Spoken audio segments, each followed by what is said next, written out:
Assalamualaikum warahmatullahi wabarakatuh. Salam sejahtera. Saya mewakili anggota Dewan Komisaris dan Direksi Maybank Indonesia. Pertama-tama ingin mengucapkan selamat bergabung dan ucapan terima kasih sebesar-besarnya kepada seluruh undangan yang telah bersedia mengikuti acara Public Expose Perseroan pada hari ini, baik yang datang secara langsung di kantor kami di Sentral Senayan maupun yang bergabung melalui online channel atau webinar. Pertama-tama mari kita panjatkan puji syukur kepada Tuhan Yang Maha Kuasa atas karunia-Nya yang telah diberikan kepada kita dalam bentuk kesehatan dan juga kesempatan untuk bisa bertemu muka pada hari ini dan juga berpartisipasi pada acara Public Expose Maybank Indonesia pada siang hari ini. Hadirin sekalian, pandemi COVID-19 yang masih berlangsung hingga saat ini tentunya menjadi tantangan bagi semua sektor ekonomi, tidak terkecuali sektor yang kita lalui, yaitu industri perbankan. Merebaknya varian Delta COVID-19 pada pertengahan tahun 2021 memberikan tekanan lanjut kepada pertumbuhan ekonomi yang seharusnya sudah menunjukkan arah perbaikan di kuartal 1 tahun 2021. Namun demikian, program penanggulangan pandemi yang sangat baik dilakukan oleh pemerintah maupun dengan partisipasi swasta, ya, khususnya yang terkait akselerasi dari vaksinasi dan juga berbagai stimulus ekonomi yang diberikan pemerintah membuahkan hasil outlook yang positif dalam kaitan perbaikan ekonomi di semester kedua di tahun 2021. Optimisme dan harapan yang lebih baik terhadap perkembangan ekonomi Indonesia pada tahun 2021 ini menjadi pijakan bagi kami untuk bisa terus melakukan beragam kebijakan strategis di semua lini bisnis kami untuk bisa memperbaiki kinerja yang telah diraih oleh bank pada tahun-tahun sebelumnya, ya. Sampai dengan akhir tahun 2021, bank mampu membukukan laba yang positif dengan pencatatan laba bersih setelah pajak dan kepentingan non pengendali atau PATAMI sebesar 1,64 triliun, yaitu naik sebesar 29,9% secara year on year dibandingkan tahun sebelumnya yang sebesar 1,27 triliun rupiah.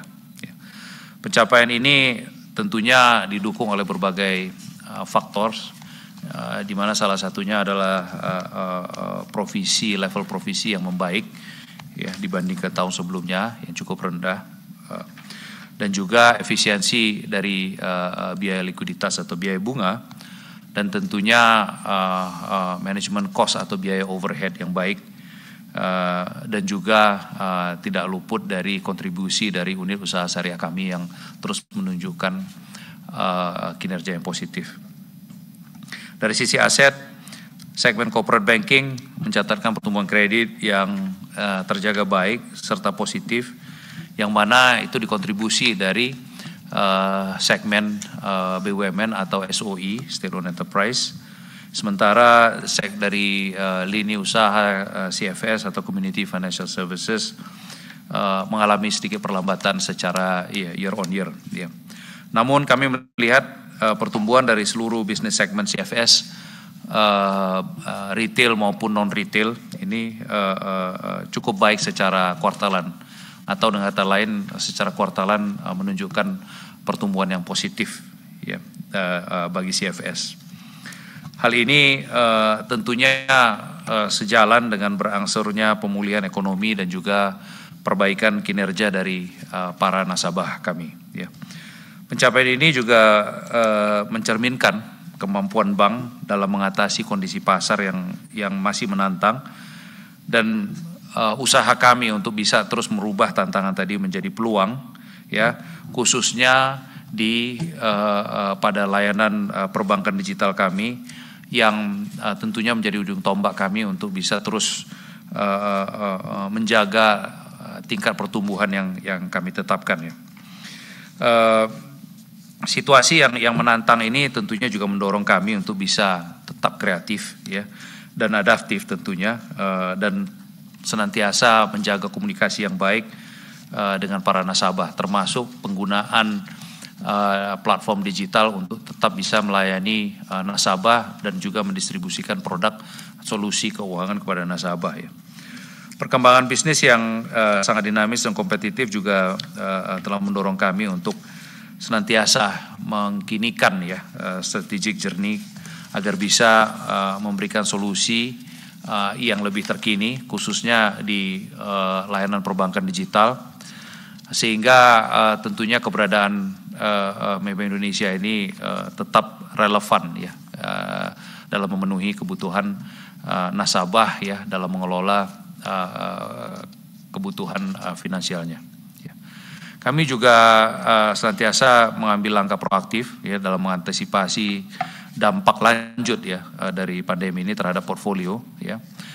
Juga dalam menjaga kualitas aset bank ya dengan terus menerapkan prinsip kehati-hatian dan juga manajemen risiko yang cukup ketat ya. Kami secara berkala juga melakukan identifikasi portfolio kredit yang sudah memenuhi kriteria LST ya atau lingkungan sosial dan juga tata kelola ya. Sampai dengan 31 Desember 2021 kemarin kita sudah mengidentifikasi paling sedikit 42,1% dari portfolio kredit bank telah memenuhi kriteria LST tadi ya. Kami akan terus monitor dan berkomitmen untuk tetap meningkatkan jumlah portfolio yang LST compliant ya atau comply secara LST sepanjang masih sesuai dengan risk appetite dari bank. Ya. Hal penting lainnya pada rapat umum pemegang saham tahunan yang baru kami selenggarakan siang ini, kami ingin menginformasikan juga terkait perubahan dari keanggotaan Dewan Komisaris dan juga keanggotaan dari Dewan Direksi ya, termasuk pengangkatan anggota Dewan Komisaris yang baru, di mana siang ini kami telah menerima pengunduran diri dari Datuk Sri Abdul Farid bin Alias sebagai Presiden Komisaris, serta menyetujui pengangkatan Datuk Khairul Saleh Ramli sebagai Presiden Komisaris Maybank Indonesia, masing-masing efektif terhitung 1 Mei 2022 ya. RUPS tadi siang juga menyetujui pengangkatan Datuk Zulkifli Abbas Abdul Hamid sebagai Komisaris Perseroan, di mana pengangkatan tersebut akan berlaku efektif setelah diperolehnya persetujuan dari regulator terkait. Selain itu, RUPS tahunan tadi siang juga telah menerima pengunduran diri dari Saudara David Formula sebagai direktur terhitung efektif 18 Mei 2022. Kepada Datuk Sri Farid bin Alias kami mengucapkan banyak terima kasih atas kontribusi dan peran beliau di dalam mengokohkan inovasi di setiap kegiatan bisnis Maybank Indonesia yang telah mendorong organisasi Maybank Indonesia untuk bisa tetap tangguh dan mampu beradaptasi di segala tantangan. Kami juga mengucapkan banyak terima kasih kepada rekan kami David Formula atas kontribusinya dalam memperkuat infrastruktur teknologi informasi dan digital di Maybank Indonesia. Demikian sambutan awal saya pada acara public expose ini. Selanjutnya rekan saya Ibu Tila akan menyampaikan pembahasan hasil kinerja keuangan perseroan yang berakhir pada tanggal 31 Desember 2021. Terima kasih. Silakan Bu Tila. Terima kasih Pak Taswid atas kesempatan yang diberikan. Selamat siang rekan-rekan media dan para hadirin yang saya hormati. Saya akan memulai presentasi saya dengan memaparkan ringkasan kinerja selama tahun 2021. Di halaman 3 dapat dilihat bahwa bank mencatat perolehan laba sebelum pajak dan laba setelah pajak dan kepentingan non-pengendali yaitu PATAMI masing-masing sebesar 2,18 triliun dan 1,64 triliun rupiah, naik masing-masing sebesar 19,6% dan hampir 30%, PATAMI menaik hampir 30% dibanding dengan tahun sebelumnya. Pencapaian ini tersebut didukung oleh biaya provisi yang rendah, efisiensi biaya bunga, dan efisiensi biaya overhead, serta kinerja positif unit usaha syariah kami. Dari sisi aset, total kredit bank turun 3,3%. Namun, secara kuartalan bertumbuh 3% didukung oleh seluruh segmen bisnis.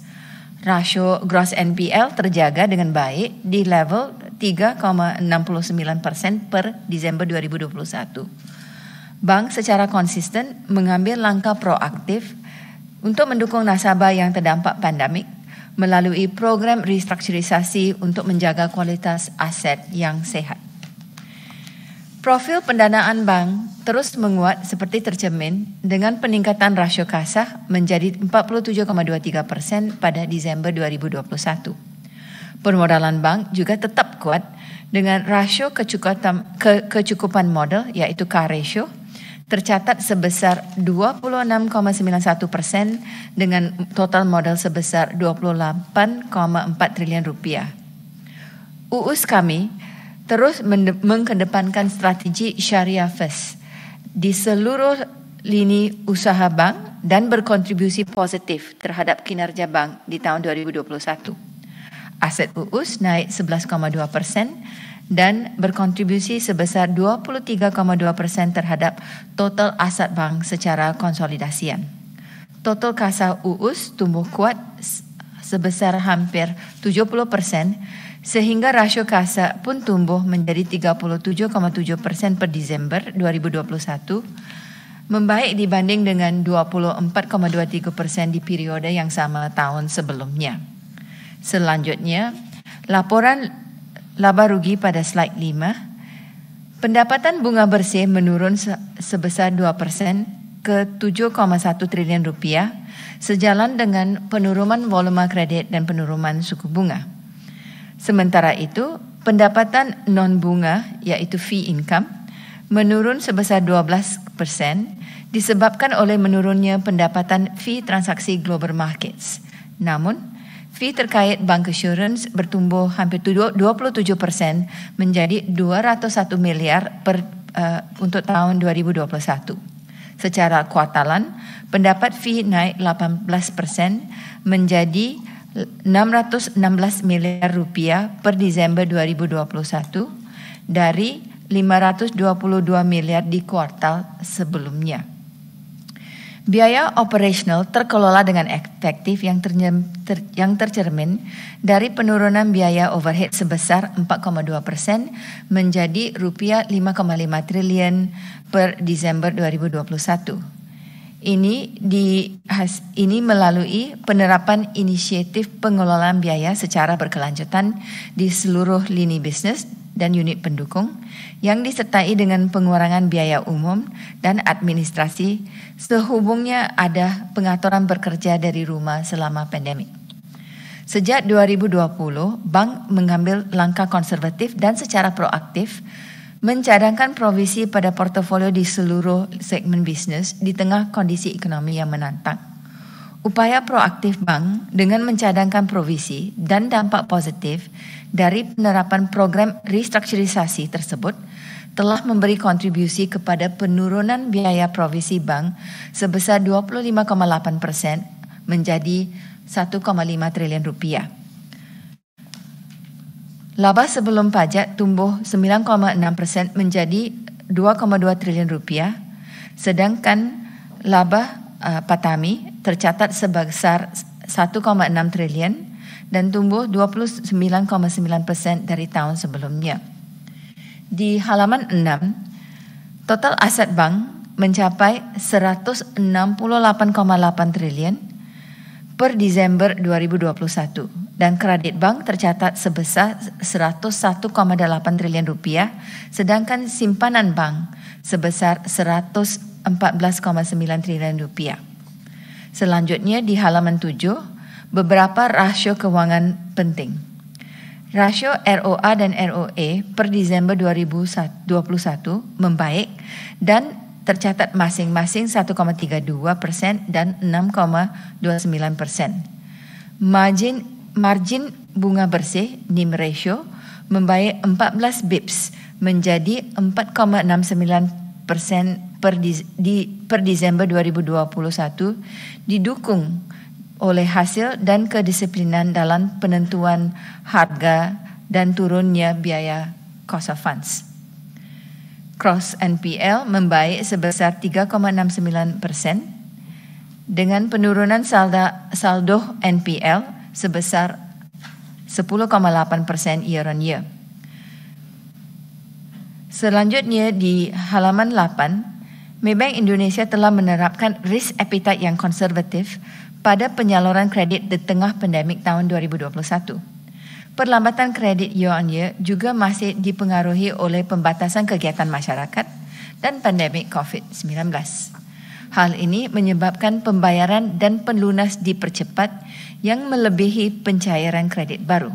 Namun demikian, di kuartal 4 tahun 2021, kredit bank mampu tumbuh sebesar 3% Q on Q, didukung oleh seluruh pertumbuhan segmen bisnis dari perbankan global, dari CFS retail hingga CFS non-retail. Hal ini seiring dengan beransurnya pemulihan ekonomi dan perbaikan kredit dan perbaikan kinerja di usaha debitur-debitur.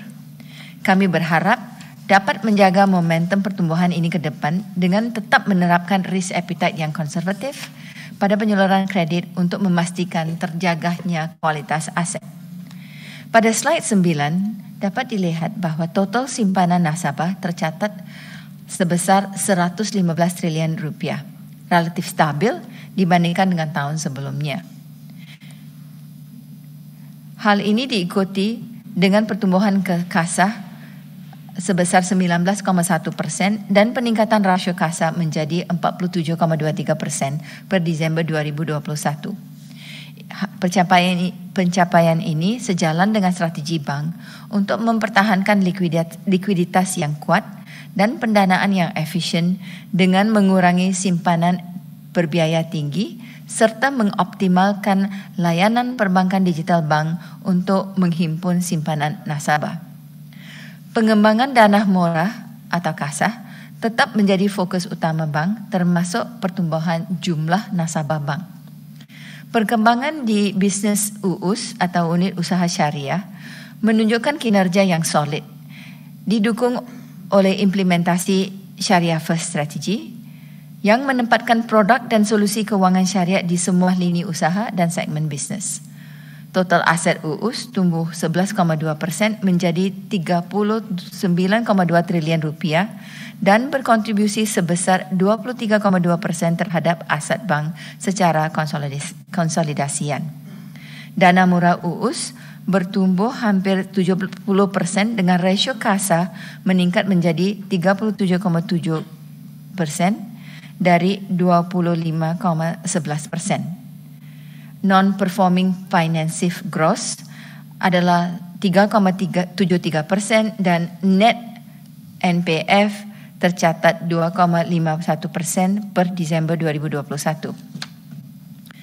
Upaya bank untuk mengoptimalkan layanan perbankan digital M2U dan M2E di tengah kondisi yang menantang telah membuahkan hasil. Transaksi digital terus menunjukkan pertumbuhan seiring dengan penambahan fitur baru tercermin dari pertumbuhan volume transaksi M2U sebesar 42% dengan transaksi lebih daripada 76 triliun rupiah di tahun 2021. Sedangkan M2E mencatat lonjakan total volume transaksi sebesar hampir 400% di 2021 menjadi 583 triliun rupiah. Berbagai penyempurnaan, pengembangan fitur baru, dan kampanye promosi telah dan akan terus dilakukan untuk memperluas ekosistemnya digital bank. Sepanjang tahun 2021, kami juga melakukan beberapa inisiatif di bidang perbankan digital untuk membantu dan melayani nasabah selama pandemik COVID-19. Di antaranya dengan memperkenalkan fitur eKYC dan biometrik untuk memudahkan proses pembukaan rekening online. Nasabah kami sekarang juga dapat melakukan tarik tunai tanpa kartu ATM menggunakan QR Code melalui M2U. Di samping itu, kami telah menghadirkan fitur Secure to You pada M2U yang merupakan fitur fast code sesuai keinginan nasabah untuk bertransaksi lebih cepat dan lebih aman tanpa perlu menunggu SMS OTP lagi. Di halaman 14, kami informasi bahwa Maybank Indonesia juga mendukung langkah Bank Sentral untuk mengimplementasi kerjasama penyelesaian transaksi bilateral dengan mata wang lokal atau LCS, Local Currency Settlement. Melalui Maybank Indonesia sebagai salah satu bank appointed cross-currency dealer yang ditunjuk oleh Bank Indonesia, kini Anda dapat melakukan transaksi remittance ke Malaysia dan Tiongkok dengan mata wang Malaysian Ringgit atau Chinese Yuan secara langsung melalui layanan internet banking kami, M2U dan M2E, atau di kantor-kantor cabang yang terdekat. Penerapan LCS bertujuan untuk mengurangi ketergantungan pada penggunaan mata wang dolar Amerika Syarikat. Dan kami percaya dengan semakin mendorong perdagangan bilateral dan memelihara kestabilan nilai mata wang dalam negeri demi mendukung jalannya pemulihan ekonomi nasional saat ini dan ke depan. Hadirin sekalian, sebelum saya mengakhiri presentasi ini, dapat kami informasi juga bahwa Maybank Indonesia telah mendandatangani kerjasama dengan PT Custodian Central Effect Indonesia, KC, dengan menyediakan fasilitas rekening dana nasabah RDN bagi nasabah baik individu maupun perusahaan dalam melakukan trading atau berinvestasi dalam instrumen efek saham dan juga sebagai bank pembayaran bagi perusahaan sekuritas dalam rangka penyelesaian transaksi efek. Kami berharap dapat meluncurkan fasilitas ADN dan peran sebagai bank pembayaran bulan April mendatang. Langkah ini sejalan dengan misi kami, yaitu Humanizing Financial Services, dengan terus-menerus melakukan inovasi dan melengkapkan serangkaian fasilitas perbankan lainnya dari Maybank Indonesia yang sudah tersedia sebelumnya. Demikian penjelasan singkat saya mengenai kinerja perseroan tahun 2021 dan beberapa produk unggulan Maybank Indonesia. Selanjutnya, Bapak Taswin akan menyampaikan fokus bank untuk tahun 2022 sebelum menutupi presentasi ini. Terima kasih, Pak Taswin. Terima kasih, Bu Tila. Para hadirin sekalian, pandemi COVID-19 di Indonesia telah membawa begitu banyak perubahan dan masih memberikan tantangan bagi semua sektor ekonomi, termasuk sektor perbankan. Berangkat dari kondisi yang masih menantang saat ini, manajemen Maybank Indonesia terus melakukan penyesuaian strategi pengembangan bisnis dengan mempertimbangkan kondisi perekonomian yang terkini. Kami juga senantiasa mengkinikan fokus dan prioritas bank di tengah pemulihan pandemi COVID-19 yang tentunya akan berpengaruh terhadap kinerja sektor perbankan, di mana akan dijabarkan sebagai berikut. 1, kami akan fokus pada pertumbuhan portfolio yang sehat, yang antara lain melalui penyaluran kredit secara selektif dan juga yang konsisten dengan risk appetite bank dalam usaha kami untuk kembali mempertahankan pangsa pasar bank selama ini. Pengelolaan likuiditas juga berperan penting, khususnya melalui pertumbuhan kasa dengan mengandalkan kapabilitas digital platform Maybank Indonesia, yaitu M2U bagi segmen retail dan juga M2E bagi segmen institusi, ya, di dalam inisiatif strategi kami untuk mengakuisisi nasabah, ya. Kedua, bank akan terus menyempurnakan fitur dan ekosistem digital, ya, di dalam meningkatkan customer experience serta memanfaatkan solusi digital dalam memperoleh akselerasi pendapatan fee income, ya, yang antara lain dengan menyediakan produk-produk investasi retail dan produk treasury ini di dalam platform digital kami. Hal ini tentunya sebagai bagian dari aspirasi kami untuk bisa menjadikan Maybank Indonesia sebagai the operating bank of choice dari nasabah. Ketiga, untuk menjaga kualitas aset, bank juga secara proaktif berkomunikasi dengan para nasabah debiturnya untuk terus mengakses atau menilai dampak pandemi COVID-19 ini terhadap usaha mereka dan juga memberikan kebijakan yang untuk mengatur penanganan debitur yang terkena dampak 19 dengan tetap berpegang pada prinsip kehati-hatian. Hal ini tentunya kami lakukan, komunikasi yang baik ini kami lakukan untuk bisa terus memantau kondisi nasabah terkait pandemi COVID-19 ini dan juga melakukan penyesuaian kebijakan dengan fokus dan prioritas agar nasabah tetap bisa menjalankan bisnisnya secara berkelanjutan, ya. Keempat, kami terus melakukan penyempurnaan capability dan infrastruktur keamanan teknologi informasi bank, ya. Di mana kami terus melakukan perbaikan atas solusi perbankan yang kami tawarkan agar solusi-solusi dan produk dari Maybank Indonesia senantiasa relevan dengan kebutuhan nasabah, namun juga tetap mempertahankan security integrity yang tinggi, ya. Kelima, mencoba mengelola pertumbuhan biaya agar senantiasa selaras dengan pertumbuhan pendapatan bank, di mana kami secara konsisten menerapkan implementasi Strategic Cost Management Program atau SCMP yang mana sudah menjadi bagian dari keseharian operasional bank. SCMP ini sendiri sudah berjalan cukup lama, bertahun-tahun di kami, dan ini terus banyak membantu perolehan kinerja dari bottom line dari bank. Bank juga secara seksama memantau terus asetnya di semua segmen bisnis dan secara proaktif juga mengikut sertakan debitur untuk bisa terus menilai, mengakses dampak COVID-19 terhadap bisnis mereka. Terhadap nasabah debitur yang terkena dampak pandemi, kami terus menawarkan restrukturisasi yang sesuai dengan kondisi debiturnya, yang mana berdasarkan pada penilaian dilakukan dengan melibatkan seluruh debitur non-retail untuk bisa menilai perlu atau tidaknya mereka diberikan relaksasi atau restrukturisasi, sekali lagi untuk bisa memastikan kelangsungan dari usaha mereka.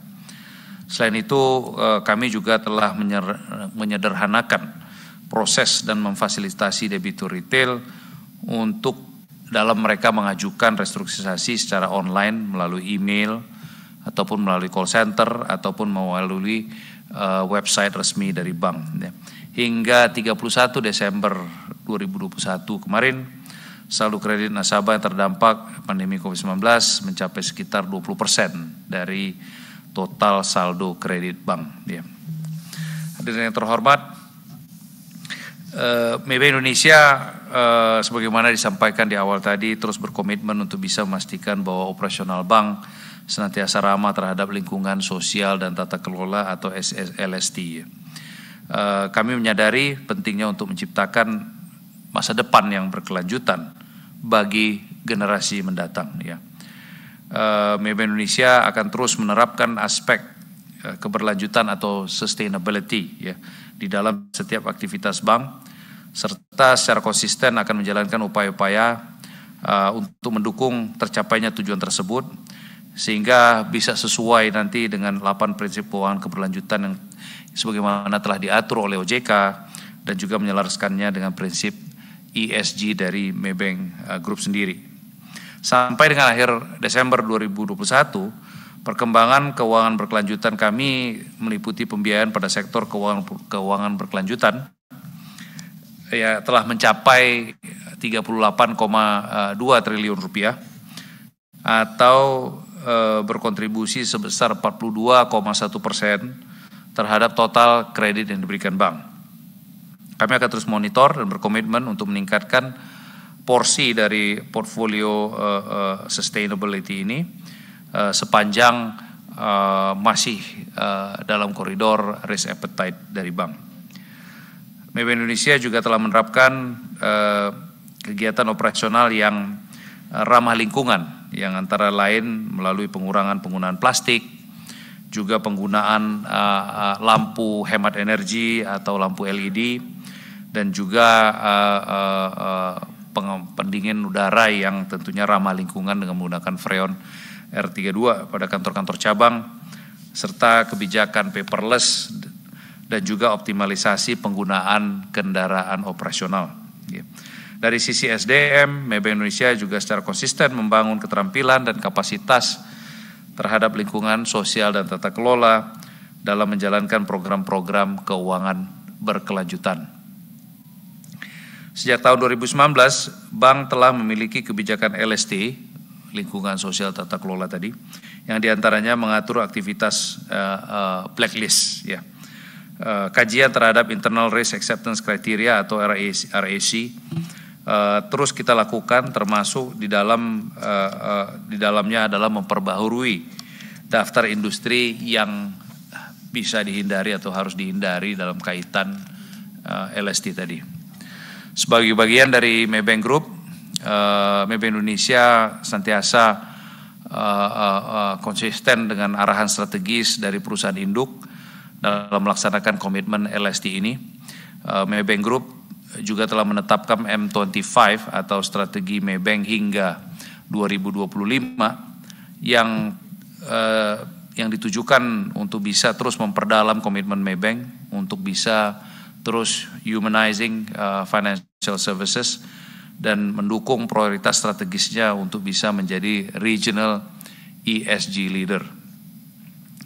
Strategi dan komitmen ini diharapkan bisa menghasilkan beberapa pencapaian penting yang antara lain terwujudnya ekonomi yang lebih sustainable atau berkelanjutan dan rendahnya emisi karbon di dalam usaha kita untuk terus menyeimbangkan lingkungan sosial dan juga dalam usaha kita membangun ketahanan masyarakat, ekonomi dan kesejahteraan sosial di wilayah ASEAN, serta penguatan tata kelola, pengelolaan sumber daya manusia, serta pengelolaan dampak lingkungan dan sosial di sepanjang rantai pasok atau supply chain.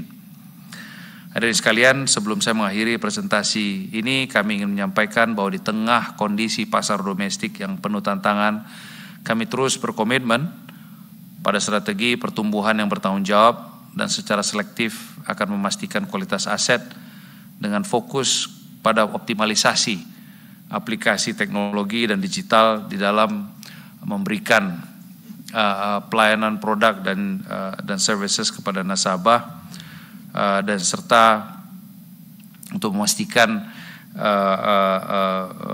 the best customer experience pada seluruh touch points kami.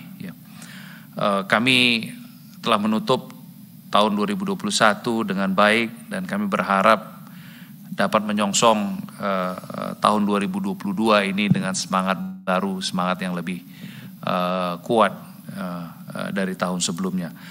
Kami juga berharap bisa senantiasa bekerja sama dengan seluruh pemangku kepentingan di masa mendatang dalam mencapai pertumbuhan kinerja yang positif dan juga kinerja yang berkelanjutan. Demikian paparan ini kami sampaikan. Informasi mengenai peristiwa penting, penghargaan, serta aktivitas CSR dan juga profil perusahaan dapat kiranya Bapak dan Ibu sekalian dapatkan pada materi yang sudah kami publikasikan sebelumnya. Selanjutnya dengan senang hati kami sediakan sesi tanya jawab bagi para hadirin sekalian. Terima kasih. Assalamualaikum warahmatullahi wabarakatuh.